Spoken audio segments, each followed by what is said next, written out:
రగులుతున్న యువతరం నేడు జగనన్నను పిలుస్తోంది చూడు. రగులుతున్న యువతరం నేడు జగనన్నను పిలుస్తోంది చూడు. అణగారిన దీనులకు దీపమై వెలగాలి, బానిసైన పేదలకు తోడుగను నిలవాలి. జాగు చేయక జెండా పట్టవయ్యా, అభివృద్ధికి బాట వెయ్యవయ్యా. ఎందుకయ్య మౌనం మరెందుకయ్య ఆలస్యం, ఎందుకయ్య మౌనం మరెందుకయ్య ఆలస్యం. కదలిరా కదలిరా జగనన్న మా జగనన్న.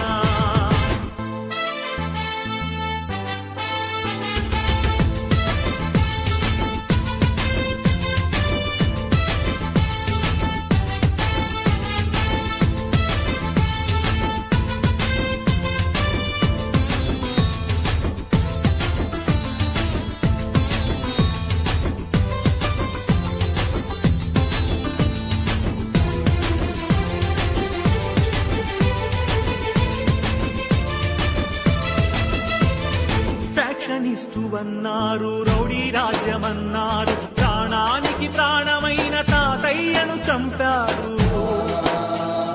ఫ్యాక్షనిస్టు అన్నారు, రౌడీ రాజ్యమన్నారు, ప్రాణానికి ప్రాణమైన తాతయ్యను చంపారు. నువ్వు ఫ్యాక్షనిస్టు అయితే వారు ఒక్కరైన మిగిలే వాళ్ళ. ఇది రౌడీ రాజ్యమైతే వాళ్ళు బతికి బట్ట కట్టే వాళ్ళ. అడుగన్నా వాళ్ళనడుగన్నా, అడుగన్నా వాళ్ళనడుగన్నా. ఎందుకయ్య మౌనం మరెందుకయ్య ఆలస్యం, ఎందుకయ్య మౌనం మరెందుకయ్య ఆలస్యం. కదలిరా కదలిరా జగనన్న మా జగనన్న. రగులుతున్న యువతరం నేడు జగనన్నను పిలుస్తోంది చూడు. అన్నా, నేను ఎంబీఏ చదవాలనుకున్నానన్నా, అది నా కోరిక. కానీ మా అమ్మ రోజు కూలీనా, మా నాన్నగారు లేరు, చనిపోయారు. మా అమ్మ రోజు కూలి 200 మాత్రమే కేవలం. అన్నా, ఇప్పుడు ఉన్నటువంటి ఎంబీఏ కాలేజీకి వెళ్ళి ఫీజు అడుగుతుంటే 60,000 70,000 చెప్తున్నారన్నా. ఎక్కడ తెచ్చి కట్టాలన్నా, ఏమి అమ్మి కట్టాలన్నా? మా అమ్మ రోజు కూలి 200 అన్నా, ఎలా చదివించగలదన్నా నన్ను? అన్నా, మహానేత మా అనుభావుడు వైఎస్ రాజశేఖర రెడ్డి గారు అధికారంలో ఉన్నప్పుడు పూర్తిగా ఫీజు రిమెంట్ అయ్యేదన్నా.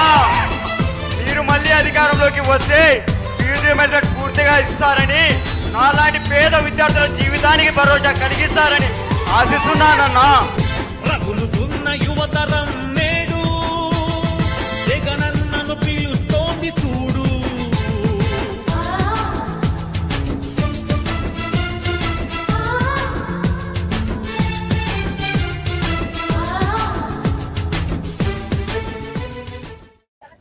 అందరికీ నమస్కారం. ఈరోజు మా మాజీ ముఖ్యమంత్రి వైఎస్ జగన్మోహన్ రెడ్డి గారి ఆదేశాల మేరకు, అలాగే జక్కంపూడి రాజా గారు, బైరెడ్డి సిద్ధార్థ గారి పర్యవేక్షణలో మా జిల్లా అధ్యక్షులు దాడిశెట్టి రాజా గారు మరియు కాన్స్టిట్యున్సీ ఇన్ఛార్జ్ ఎమ్మెల్యేలు ప్రతి ఒక్కరి సహకారంతో ఈరోజు యువత పోరు అనే కార్యక్రమం సంకల్పించాం. దానిలో భాగంగా ఈరోజు కలెక్టర్ గారికి మెమరాండం ఇచ్చాం. అయితే అందులో ముఖ్యాంశాలు నిరుద్యోగ భృతి, అలాగే ఇంటికి ఒక ఉద్యోగం, విద్యా దీవెన, వసతి దీవెన, ఇలా అనేక హామీలు కూటమి ప్రభుత్వం ఇచ్చింది. వాటిని నెరవేర్చడంలో విఫలమైంది. అలాగే లోకేష్ గారు 31 కెమెరాల్లో ఫీడ్ చేసుకోండి, ప్రతి హామీ మేము 31 హామీలు అమలు చేస్తాం అని గంటాపదంగా చెప్పారు. ఈరోజు ఆయన రెడ్ బుక్ చంకలో పెట్టి తిరగడం తప్ప హామీల మీద ఎటువంటి క్లారిటీ లేదు. పైగా తల్లిదండ్రులు ఈ విషయంలో చాలా ఇబ్బంది పడుతున్నారు ఫీజులు కట్టడంలో అని తెలుసున్నా కూడా రెడ్ బుక్ రాజ్యాంగం అమలు చేసే పనిలో ఉన్నారు తప్ప మిగిలిన ఏ అంశాల్లోనూ వాళ్ళు ముందడుగు వేయట్లేదు. అయితే మా యువత తరపున మేము కోరుకునేది అంటే ఈ హామీలన్నీ కూడా త్వరగా నెరవేర్చి యువతని, విద్యార్థుల్ని ఈ ఊబిలోంచి, అంటే విద్యా విషయంలో జరుగుతున్న ఫీజులు ఇబ్బందుల్లోంచి బయటపడేసే అవకాశం కల్పించి ఈ కూటమి ప్రభుత్వాన్ని విద్యార్థులకు, యువతకు న్యాయం చేయాలని కోరుకుంటున్నాను. అందరికీ నమస్కారం. పార్టీ అధినాయకులు జగన్మోహన్ రెడ్డి గారు ఆదేశాల మేరకు ఈరోజు స్టార్ట్ చేసిన యువత పౌర అనే కార్యక్రమానికి ఫస్ట్ ఆఫ్ ఆల్ ఎవరైతే బాధితులైన యువతులు విద్యార్థులు వచ్చి ఈ కార్యక్రమాన్ని విజయవంతం చేసినందుకు ప్రత్యేక నమస్కారాలు తెలియజేస్తున్నాను. ఎందుకంటే వాళ్ళు ఎంతలా మోసపోయారో ఈ రోజు నాడు మీ అందరికీ తెలిసిందే. ఇచ్చిన హామీలు ఏవి నెరవేర్చకుండా ప్రతిదీ కూడా డైవర్టెడ్ పాలిటిక్స్ చేస్తున్నారు ఈ కూటమి ప్రభుత్వం వాళ్ళు. ఎందుకంటే విషయం అనేది వదిలేసేసి ప్లకార్డ్ విషయాలు, యోగా ఇవన్నీ పనికిరాని విషయాలు చూసుకుంటున్నారు తప్ప విద్యార్థులు ఎంత ఇబ్బంది పడుతున్నారో, యువత ఎంత ఇబ్బంది పడుతున్నారో, ఇచ్చిన ఆ దొంగ హామీలు ఇప్పటికొచ్చి కూడా నెరవేర్చకుండా ఇష్టం వచ్చిన కార్యక్రమాలు, పనికిరాని కార్యక్రమాలు చేసి ఈ రోజు నాటి ముందుకు నెట్టించుకుంటే కాలాన్ని గడిపేస్తున్నారు. ఇలాంటి తప్పుడు హామీలు ఇస్తే ఈ కార్యక్రమం ద్వారా ఎంత భయం వస్తుందో అంత భయం వచ్చేలాగా చంద్రబాబు నాయుడు గారికి కానీ కూటమి ప్రభుత్వ నాయకులు కానీ తెలియజేస్తున్నాం. కార్యక్రమానికి వచ్చేసిన అందరికీ ప్రత్యేక నమస్కారాలు తెలియజేస్తున్నాం. ఈరోజు వైఎస్ జగన్మోహన్ రెడ్డి గారి ఆదేశాల మేరకు రాష్ట్ర యువత విద్యార్థి విభాగం ఆధ్వర్యంలో కాకినాడలో విద్యార్థి యువత తమకు జరిగిన మోసానికి కథం తొక్కిన పరిస్థితి మనం ఈరోజు కాకినాడలో చూస్తున్నాం. ఎందుకంటే ఈ రాష్ట్రంలో ఉన్న పరిస్థితులు ఎట్లా ఉన్నాయి అంటే ఫీజు రియంబర్స్మెంట్ కానీ లేకపోతే విద్యా వ్యవస్థను కానీ చాలా దారుణంగా ఇబ్బంది పడే పరిస్థితుల్లో ఈ రాష్ట్రంలో పరిస్థితులు కొనసాగుతున్నాయి. దాని గురించి జగన్ గారు ప్రశ్నించడంలో భాగంగానే ఈ ఉద్యమం. అదేవిధంగా ఇంకొన్ని విషయాలు, ఫీజు రియంబర్స్మెంట్ కొన్ని వేలాది కోట్ల రూపాయలు బకాయిలు ప్రభుత్వం ఫీజు రియంబర్స్మెంట్ విషయంలో వేలాది కోట్ల రూపాయల బకాయిలు విద్యార్థులకు పెట్టేసింది.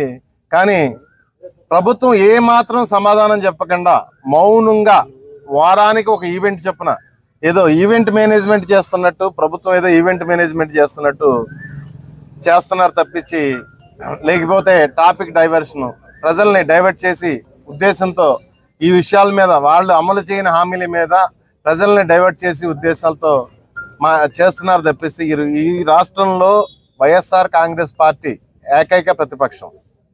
వైఎస్ఆర్ కాంగ్రెస్ పార్టీ నాయకుడు జగన్మోహన్ రెడ్డి గారు ఏకైక నాయకుడు. ఈ రాష్ట్రంలో ప్రజల తరపున, విద్యార్థుల తరపున, మహిళల తరపున, రైతుల తరపున ప్రశ్నించే ఏకైక నాయకుడు వైఎస్ జగన్మోహన్ రెడ్డి గారు.